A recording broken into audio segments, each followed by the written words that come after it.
Okay, this is an interview with Lili. Hello. Yeah, I was waiting for the hello.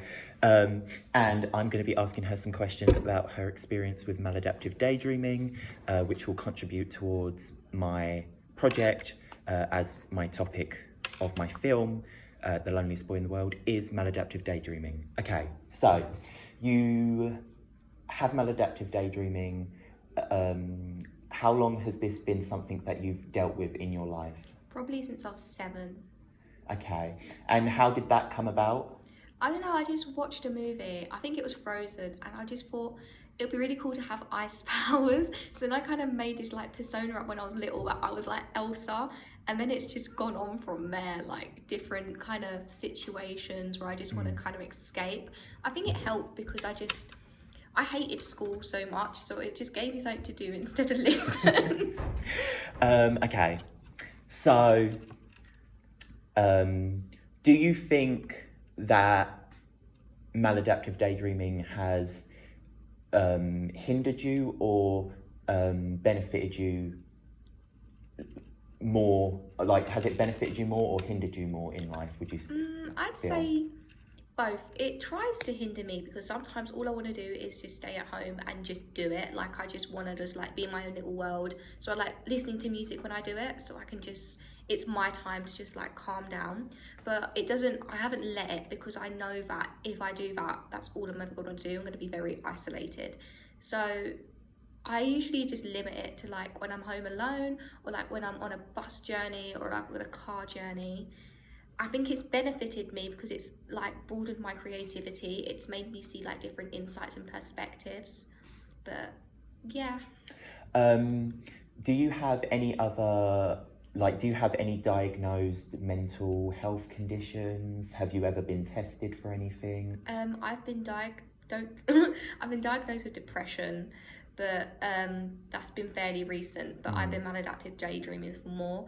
I think it's just been a coping mechanism for me for like some stuff Okay. in my life. Yeah.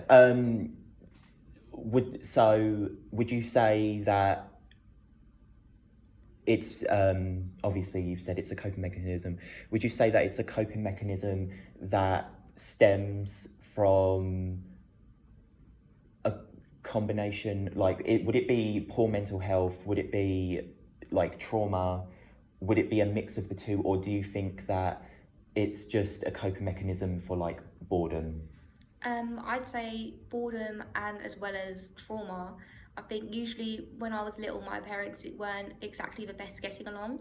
So usually when they'd be like having an argument, I just want to zone it out. And I think that's where it stemmed from, where I just like I wouldn't even be aware what was going on around me. It got to that point where I felt safe in it, so I could just zone out absolutely everything and just focus on what I was imagining. So I think that's where it stemmed from, mostly trauma, because it was kind of like a safety blanket for me. Okay, a safety blanket, that sounds quite relatable on my end with my experience. I would say, do you think that maladaptive daydreaming should be considered a diagnosed condition in the same way of depression or anxiety disorder, bipolar disorder? Because it's actually more so considered to be more so a personality trait. It's not very well researched. Do you think that it should be classed as a mental disorder? I don't know. I think definitely whenever someone maladaptive daydreamers, because it's not very, I feel like it is common and it isn't common because I found a lot of people who do it. And I feel like everyone who does it wants a coping mechanism. It's a coping mechanism. I do it for a reason. So I feel like it can be stemmed back to always something. It can either be stemmed back to anxiety or trauma, like you said, or anything. It always stems back to something. So that, in my sense, I think should be diagnosed as something similar as a mental health disorder.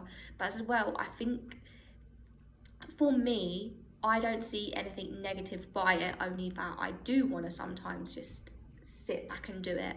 But as long as you don't let it, I think it can be quite positive for you, because as long as it's not taking over your entire life, I feel like it's a nice way to try and get away with anything whenever it gets too tough. I'm probably saying it's not the best coping mechanism, but it's one that is very relatable and it's not harmful. Would you say, do you feel as though it has gotten too much for you? Have you taken it too far, do you feel, ever, at any point in your life? I think it's got to the state now where every single day, it happens to me every single day. It happens when I wake up, it happens when I go to sleep, it happens when I'm on a bus journey, it happens all the time. And sometimes I think, I wonder what happens when a normal person who doesn't date, what they're thinking about, because what I'm thinking about is weird. Like, I'm thinking about stories I've made up in my head that I could probably write a whole book on. And it's just got to the point where I've got so many convoluted stories in my head. They're like episodes, and they're just like, what am I going to play today? Yeah. You know. So it's like you're living inside of a TV show or a movie. Kind of, yeah. And I think it also stems from something I've kind of wanted all my life, but I was deprived of when I was little. Like, I've always wanted, like, my mum and dad to be together. So in my TV episode, I have a really nice two parents who will get along and, you know, who are living together and stuff like that, like, kind of like that. So it's always stems from something that I've always wanted. Do you ever feel shame about having maladaptive daydreaming? No. Okay. Why don't you feel any shame for that? Well, I don't want people to know what I'm daydreaming about because I feel like that's private. Yeah. I don't have shame for it. Like, if anyone's asking why you're staring off into the distance, I'm going to be like, I'm daydreaming. I daydream. That is what I do. And I'm not shameful about it because I think it just shows you're a very creative person. Okay. That's a very interesting way of looking at it.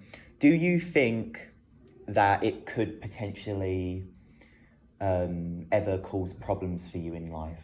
Definitely. I feel like if times get too hard for me and I do feel myself going into like a really bad mental health episode, I feel like it might get to the point where all I want to do is be in my little safe haven, do the coping mechanism that works best for me, and that can put a massive strain on relationships, work, anything really. So I feel like people who are in very deep use it and it kind of isolates them because they're in their own little world, they're not in the real world. Okay.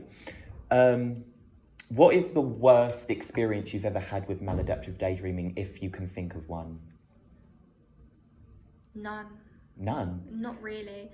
I remember, I don't know if this counts, but I remember this car ride and I was doing it and I think we were supposed to take like 2 hours to get there, and honest to God, it could have been 10 minutes for me because that's how far into it I didn't realise it gets to the point sometimes where I don't know anything around me, I just zone out.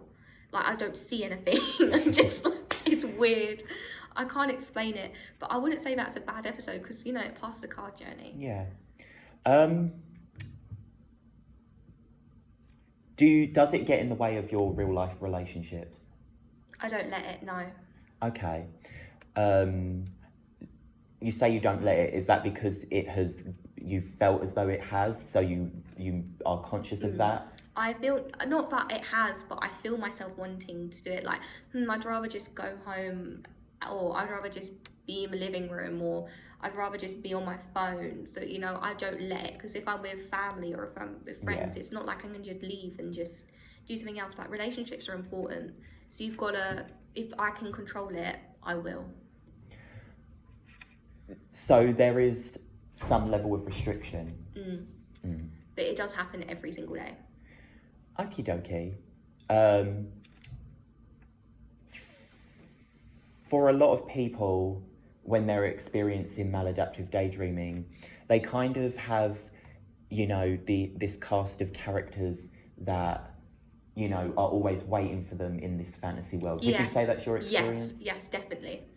And it's like I have different shows. So, like, I have one cast of characters for one show, and then another cast of characters for another show, and it's always like, what am I going to think about today? Ah, okay. But it's usually stemming around the same people, if that makes sense. I don't know. Are these people that actually exist in real life? Are they made up? Are they celebrities? Are they lovers? What sort of people are these fantasy Sometimes creations? they're family members, sometimes they're friends, sometimes they are celebrities. I mean, come on, who doesn't think about Sebastian Stan, you know? But yeah, it's everyone really.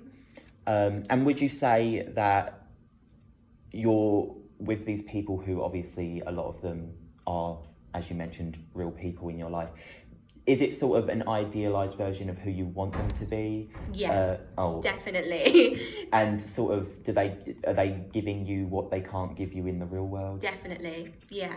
It's always what, like, I'll tell you about one of them because it's not really that deep. It's just literally just about home life, you know, just like living up with all my siblings surrounding me, and like my mum and dad get on, and me and my siblings are just going through day-to-day life, you know. And that's something my dad couldn't give me. He couldn't give me the home life where I wanted to, and his children living with us.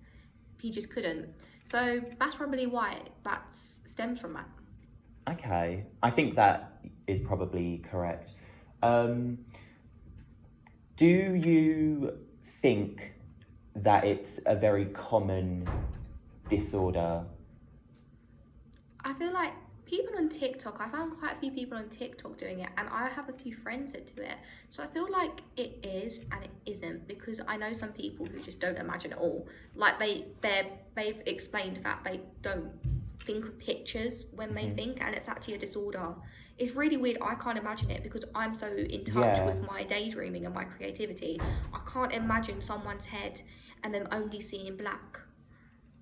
They just don't imagine things. It's no picture. Do they think in words then? Yeah, it's really weird. I don't understand That sounds crazy. To me, it just seems like a blank screen with words just like appearing like subtitles. That's crazy. I would rather. I'm good with maladaptive. Yeah, I'm good with. That's what I'm saying. Like, I'm all right with it. So, would you find a character that experiences maladaptive daydreaming? Would you find that sort of character compelling? Yeah.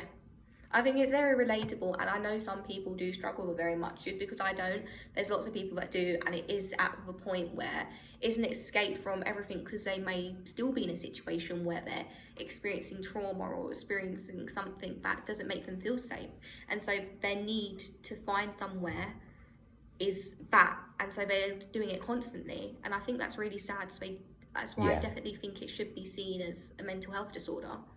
Okay. But I would find that character compelling because... Yeah.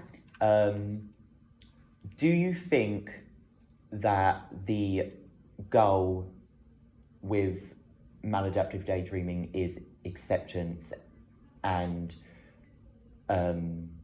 management, or do you think that it should be, you know, something that you try and push off as much as you can? I think it should be acceptance. I think people need to, first of all, I think people need to find a situation where they feel safe enough to come out of the daydreaming. And then second of all, I think they need to realise why they're doing it and kind of accept that they're never going to get that. And maladaptive daydreaming may feel nice, it may feel, it may make them feel happy, but there's other ways to feel happy if it's gotten to the point where they're not even being social. Because there's other ways, there's no point in dwelling on what you can't have. There's always a point of what you could have, and you should always have that mindset. You should always be out, well, just because I didn't have this when I was younger and I'm trying to feel the need for that in my own head, how about instead I go out and I find something that can either fill the void or find something new that I know I have. I think people need to think, what do I have now that other people don't, and make them feel good about themselves. Do you find that when you are with others, your maladaptive daydreaming takes a backseat, or do you feel as though it still takes over even when you're trying to be present? I think sometimes it takes a backseat, but when usually my social battery runs out is when it like jumps forward, and it's just like, you know, I'm tired, I just Well, thank you for your time. Thank you for this interview. This is fun. Thank you very much. It was very enlightening.